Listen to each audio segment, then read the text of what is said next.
রাজু, কালকে তো শুক্রবার, তুই আমাদের বাড়িতে খেলতে আসবি? না রে বাবান, কালকে খেলতে যেতে পারবো না রে।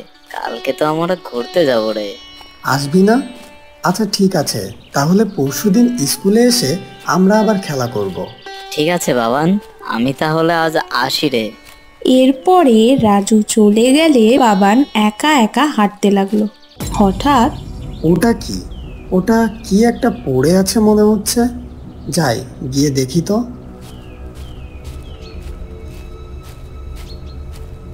এটা তো একটা পাখির বাসা, মনে হয় এই গাছ থেকে পড়ে গিয়েছে, কিন্তু মা পাখিটাকে তো আশেপাশে কোথাও দেখতে পাচ্ছি না। এরপর বাবান ব্যাগ থেকে এক টুকরো চকলেট বের করে পাখির বাসার মধ্যে দিয়ে বলল, এই নাও, এটা তোমরা খাও। তোমাদের মা আসতে এখনো অনেক দেরি, আমি বরং যাই, নয়তো আমার মা আমাকে বকবে। এরপর বাবান আবার হাঁটতে শুরু করলো। কিন্তু হঠাৎ ঝমঝম করে বৃষ্টি শুরু হলো।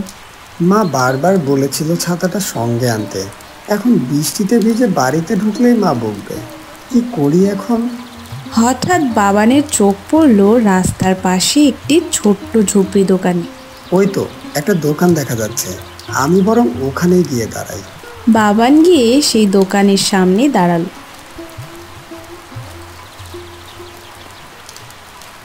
এই দোকানটা কোথা থেকে এলো? আগে তো কখনো দেখিনি, নতুন হয়েছে মনে হয়। ভেতরে গিয়ে দেখি তো কি আছে এই দোকানে। এরপর বাবান দোকানের ভেতরে এগিয়ে গেল। দোকানে জিনিসগুলো দেখে বাবান অবাক হয়ে গেল। সেখানে রয়েছে পাখির পালক দেওয়া কলম, রঙিন কাচের বোতল, আর রয়েছে রং বেরঙের একটা ছাতা। কাউকেই তো দেখতে পাচ্ছি না, এত বড় একটা দোকানে মাত্র একটা ছাতা। এটা তো দেখে মনে হচ্ছে অনেক পুরনো, কিন্তু খুব সুন্দর। কি দাদু ভাই, তুমি এখানে কি খুঁজছো? বাবান চমকে উঠল। কে? তুমি কে? তোমাকে তো আমি চিনি না। বুড়ো কিছুটা হেসে বলল, এটাই তো আমারই দোকান রে দাদু ভাই, তুমি বলো কি নিতে চাও? বাবানের চোখ পড়ল সেই পুরনো ছাতাটার দিকে। আমাকে এই ছাতাটা দেবে? এটা কোনো সাধারণ ছাতা নয় দাদু ভাই, এটা একটা জাদুর ছাতা। জাদুর ছাতা? কি জাদু হয় তোমার এই ছাতাতে? এই ছাতাটা যদি তোমার কাছে থাকে আর তুমি যদি ভালো কাজ করো, তাহলে এই ছাতা তোমাকে প্রতিদিন নতুন নতুন জায়গায় নিয়ে যাবে, যেখানে কেউ যেতে পারে না। তোমাকে সেখানেই নিয়ে যাবে এই ছাতা। আমাকে ছাতাটা দেবে বুড়ো দাদু? আমি ভালো কাজ করব। বেশ বেশ, তবে তুমি ছাতাটা নাও, কিন্তু মনে রেখো দাদু ভাই, তুমি যদি কখনো হিংসা বা লোভ করো, তাহলে কিন্তু জাদু ছাতার কোনো কাজ করবে না রে। এরপর বাবান ছাতাটা নিয়ে চলে গেল। পরের দিন বুড়ো দাদুটা বলেছিল এই ছাতাটা আমাকে অনেক জায়গায় ঘুরতে নিয়ে যাবে, কিন্তু কই, এখনো তো আমাকে কোথাও নিয়ে গেল না। সে কখন থেকে ছাতাটা মাথায় দিয়ে হাঁটছি। তাহলে কি দাদুটা আমাকে মিথ্যা কথা বলেছে? আমি কালকেই গিয়ে ছাতাটা ফেরত দিয়ে আসবো। হঠাৎ বাবানের চোখ পড়ল রাস্তার পাশে থাকা একটা ছাগলের দিকে। সেদিকে এগিয়ে গিয়েই, এ বাবা, ছাগলটা তো গাছের ডালে আটকে গিয়েছে, বের হতে পারছে না। আমি বরং গিয়ে সাহায্য করি। এরপর বাবান এগিয়ে গিয়ে গাছের ডাল থেকে ছাগলের গলার দড়িটা খুলে দিল। ছাড়া পেতেই ছাগল ছানাটা লাফাতে লাফাতে চলে গেল। ছাগল ছানাটা আমাকে দেখে ভয় পেয়েছে। হি হি। হঠাৎ বাবান দেখলো জাদুর ছাতাটা আলো ঝলমল করে উঠল, আর সেখান থেকে তৈরি হলো একটা আলোর পথ। এটা কি করে হলো? এমন অদ্ভুত রাস্তা কোথা থেকে এলো? গিয়ে দেখি তো কি আছে ওই রাস্তার ওপারে। বাবান সে আলোর পথ ধরে এগোতে লাগলো। সামনে এগোতেই দেখলো প্রজাপতি উঠছে, রং বেরঙের পাখি খেলা করছে। জায়গাটা কি সুন্দর! এমন জায়গা তো আগে কখনো দেখিনি। কেমন সুন্দর মেঘ ভেসে বেড়াচ্ছে। নিচের ঘর বাড়িগুলো একদম পিঁপড়ের মতো দেখা যাচ্ছে। তুমি ভালো কাজ করেছো, তাই জন্য জাদু ছাতা তোমাকে এমন সুন্দর জায়গায় নিয়ে এসেছে। বাবান পাখিদের সঙ্গে খেলা করতে লাগলো।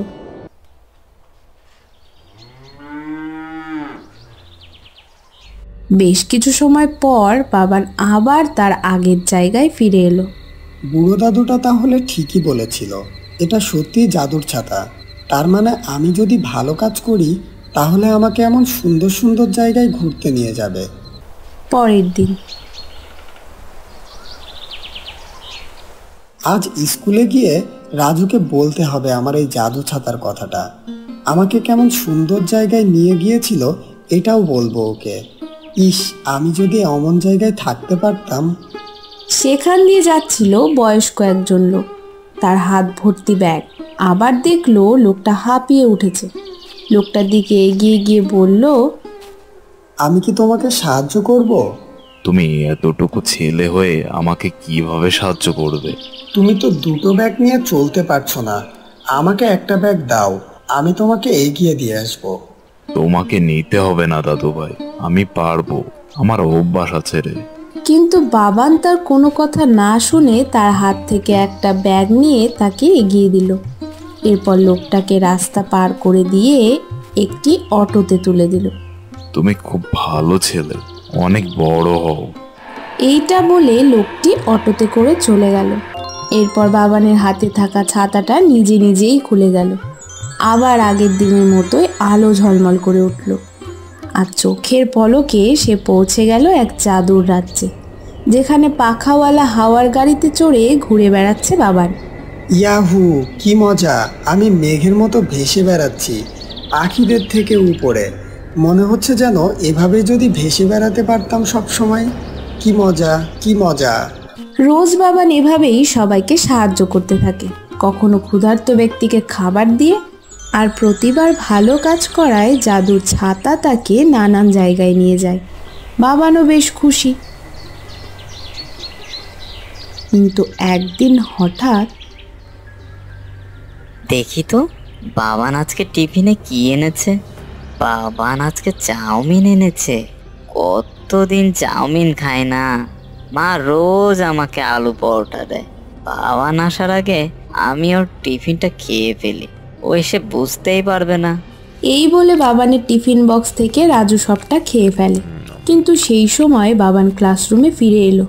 এসে রাজুকে তার টিফিন খেয়ে ফেলতে দেখে বেজায় চটে গেল। রাজু, তুই আমার টিফিন খেয়েছিস কেন? আর আমাকে না বলে আমার জিনিসে কেন হাত দিয়েছিস? সরি রে বাবান, আমি তো মজা করে এটা করেছি, তুই রেগে যাস না প্লিজ। আচ্ছা, আমি কাল তোর জন্য বাড়ি থেকে চাউমিন নিয়ে আসবো, কেমন? কিন্তু বাবান এতটাই রেগে গেল যে রাজুকে ধাক্কা দিয়ে ফেলে দিল। রাজুর পা কেটে রক্ত পড়তে লাগলো। বাড়িতে ফিরে জাদু ছাতা, আমাকে কোথাও ঘুরতে নিয়ে চলো প্লিজ, আমার এখানে ভালো লাগছে না। কিন্তু বাবান দেখলো ম্যাজিক ছাতা আগের মতন আর আলো ঝলমল করে উঠল না। ওকে কোথাও নিয়ে গেল না। তুমি হয়তো ভুলে গিয়েছো যে তুমি যখন ভালো কাজ করবে কেবল তখনই আমি তোমাকে জাদুর রাজ্যে নিয়ে যাব।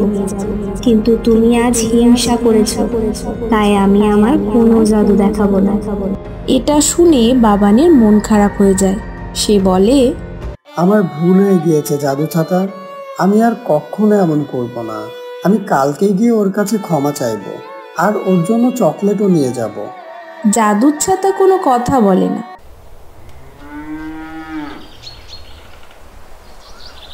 পরের দিন বাবান ক্লাসে গিয়ে দেখলো রাজু একা একা বসে আছে।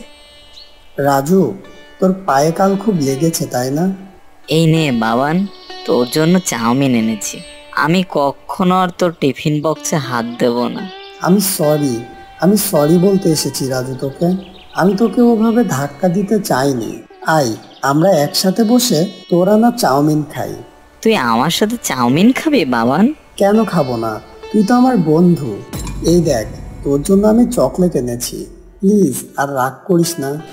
এরপর স্কুল শেষে বাড়ি ফেরার সময় ছাতাটা হাতে নিতেই বাবান বুঝতে পারলো সে ভালো কাজ করেছে বলে জাদুর ছাতাটা আবার কাজ করছে।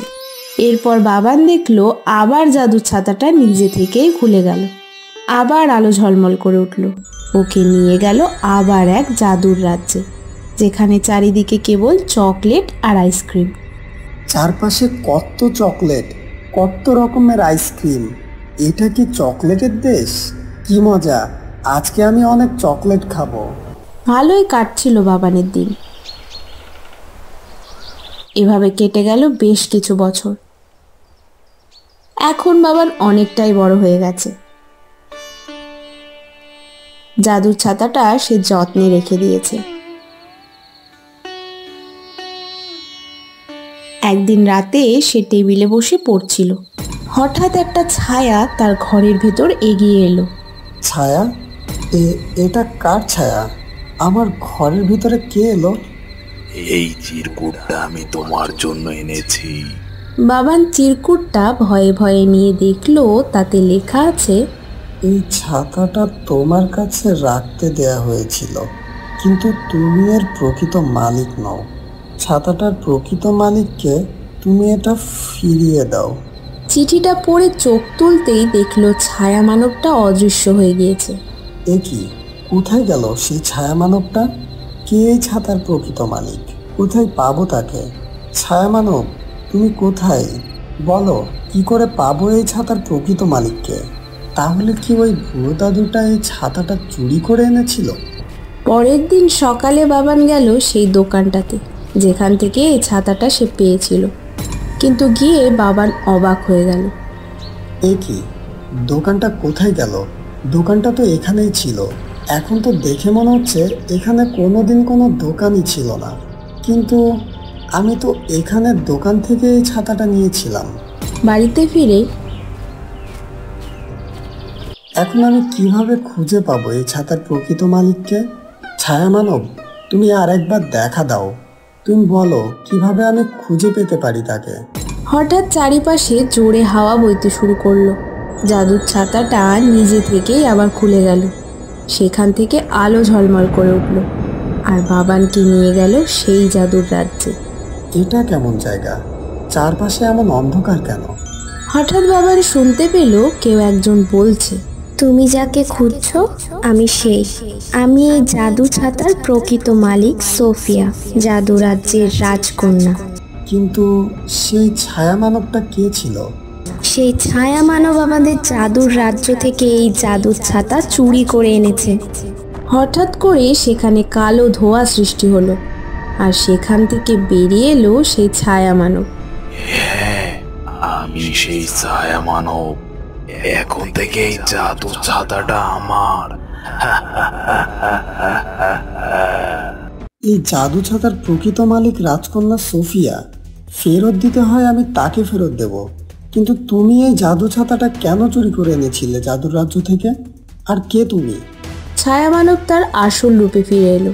বাবান অবাক হয়ে বলল, বুড়ো দাদু, তুমি তুমি সেই ছায়া মানব? আমি তোমাকে খুঁজতে গিয়েছিলাম, কিন্তু গিয়ে দেখি সেখানে তোমার দোকান নেই। ওখানে তো কোনো দোকানই ছিল না বাবান, ওটা ছিল আমার জাদু। আমি চেয়েছিলাম তোমার কাছে জাদু ছাতাটা নিরাপদ রাখতে, তাই সেটা তোমাকে দিয়েছিলাম। এখন এই জাদু ছাতাটা আমাকে ফিরিয়ে দাও। এটার প্রকৃত মালিক এখন আমি। কিন্তু তুমি কেন এই জাদু ছাতাটা চুরি করেছিলে? কেননা এই জাদু ছাতাটা যদি আমার কাছে থাকে, তাহলে আমি এই পৃথিবীর সব থেকে শক্তিশালী হব। এটা তো তোমার নয়, আমি তোমাকে এটা ফিরিয়ে দেব না। তুমি চলে যাও এখান থেকে। বেশ বেশ, আমি চলে যাব, কিন্তু তুমি রাজকন্যা সোফিয়াকে এই জাদুর ছাতাটা ফিরিয়ে দিতে পারবে না। এই জাদু ছাতার সমস্ত শক্তি সব তোমার হবে। এই জাদু ছাতা আমার নয়, তাই এর কোনো শক্তি আমি চাই না। আমি এটা রাজকন্যা সোফিয়াকে ফিরিয়ে দিতে চাই। সঙ্গে সঙ্গে ছায়া মানব অদৃশ্য হয়ে যায় আমি তোমার সততায় মুগ্ধ। তোমার কাছে এই জাদু ছাড়া তা সুরক্ষিত থাকবে। আজ থেকে এই জাদুর ছাতাটা তোমার, কিন্তু এই জাদু ছাতাটা এখন থেকে আর কোনো জাদু করবে না। তুমি এভাবেই সবাইকে সাহায্য করবে। বেশ, তবে তাই হোক। এরপর থেকে বাবান অসহায় মানুষদের খুঁজে বের করে তাদেরকে সাহায্য করে। তো বন্ধুরা, কেমন লাগলো আমাদের আজকের এই গল্পটি? ভালো লাগলে অবশ্যই আমাদের চ্যানেলটিকে সাবস্ক্রাইব করে দিও। ধন্যবাদ।